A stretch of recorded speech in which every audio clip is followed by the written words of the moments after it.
Bonjour les loulous, j'espère que vous allez bien. On se retrouve aujourd'hui pour une vidéo un peu particulière dans un nouveau format qui va être bien plus court. Ça va être 5 conseils pour. Je vais vous expliquer. Là, aujourd'hui, on va faire 5 conseils pour bien choisir son aquarium. Là, la première chose, les loulous, c'est les poissons. Déterminer quelle espèce et le nombre que tu désires avoir dans ton aquarium, tout simplement. Donc, dans les petits poissons, par exemple, tu as les néons, les rasbora, etc. Dans la classe moyenne, tu as platine, molly, on peut placer aussi les guppies dedans. Et dans les classes un peu plus conséquentes, tu as les plécos, les poissons japonais. Donc ça, c'est la première chose à savoir, c'est qu'est-ce que tu veux y mettre et le nombre exact, afin que tu puisses déterminer le litrage de ton aquarium. Maintenant qu'on connaît le litrage de votre aquarium, les loulous, on va pouvoir trouver un support. Et c'est très important parce qu'un aquarium, ça pèse très lourd en fonction du litrage, plus ce que vous allez rajouter, roches, substrat, etc. Donc on peut très vite atteindre des poids un peu impressionnants. Donc il ne faut pas vraiment pas prendre ça à la légère. On le sait, il y a eu des expériences, des gens d'allopathie, il y a plein de gens, même aguerris, qui se sont trompés. Donc faites très attention à ça.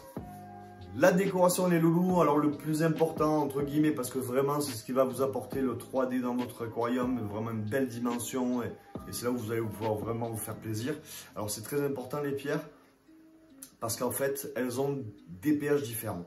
Donc je vous conseille d'acheter vraiment des pierres en animalerie, même si elles ne sont pas données, que de les chercher dans la nature, parce que effectivement moi ça m'est arrivé, mais on ne sait pas et on ne connaît pas les pH réels de ces pierres là.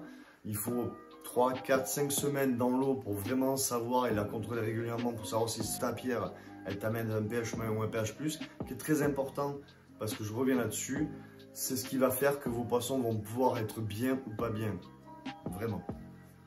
Donc très important le pH, les pierres vont vous déterminer ça. Si vous en trouvez dans la nature, n'hésitez pas à aller voir en animalerie, quelqu'un vous conseillera, savoir si oui effectivement vous pouvez ou ne vous pouvez pas. Vous pouvez effectivement vous renseigner sur des blogs ou sur internet tout simplement. Mais honnêtement, je vous conseille quand même d'acheter les pierres. On en vient au sol. Il existe 3 sols.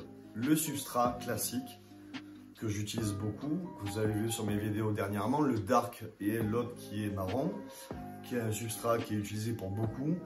Et vous avez le substrat enrichi, que j'utilise pas personnellement, où je suis allé un peu me renseigner, c'est pas forcément le top. Et vous avez le sol technique qui est récemment sorti. Je ne suis pas non plus adepte, je trouve qu'il est fin, les plantes ne s'adaptent pas très bien dedans, les racines ne se propagent pas correctement, ils s'épuisent très rapidement. Donc moi je vous conseille le premier, le substrat classique de chez JBL, vous l'avez vu sur mes dernières vidéos. Il y a le dark, il y en a un qui est marron, ils sont très bien, on peut le mettre en épaisseur, ce qui vous permet d'avoir un meilleur système de filtration et d'avoir vraiment une biodiversité rapide dans votre aquarium. Pour finir les loulous, le matériel très important, il va falloir qu'il soit adéquat à votre aquarium. Donc ça va être en fonction du litrage de votre aquarium et de la population que vous allez intégrer. Donc il va falloir y introduire un système de filtration, un chauffage, une oxygénation et en option si possible du CO2 si vous introduisez beaucoup de plantes.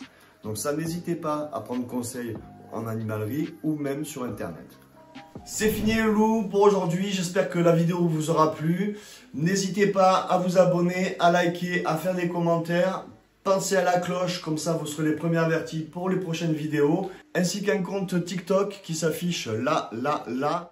Et à bientôt les loulous!